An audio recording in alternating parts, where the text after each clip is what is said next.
Adjusting the font size on your Samsung mobile is a straightforward process that can significantly improve your reading experience. To get started, you will need to open your setting. Tap on the setting. So once inside, scroll down and select the display.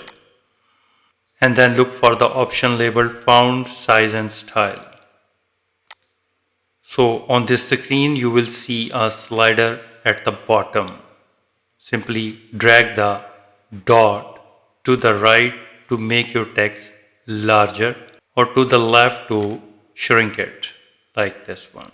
You will see a real-time preview of the text at the top of the screen so you can find the perfect balance. So make sure if you are still having trouble seeing the text clearly, you can also toggle the bold font. Switch right above the slider to give the letters more weight and contrast. If you want to change the font style, click on that option, and here are the some fonts you can use. So if the standard extra large font is not quite enough, you can go to the settings, click on this search icon and find out screen zoom. Click on the screen zoom.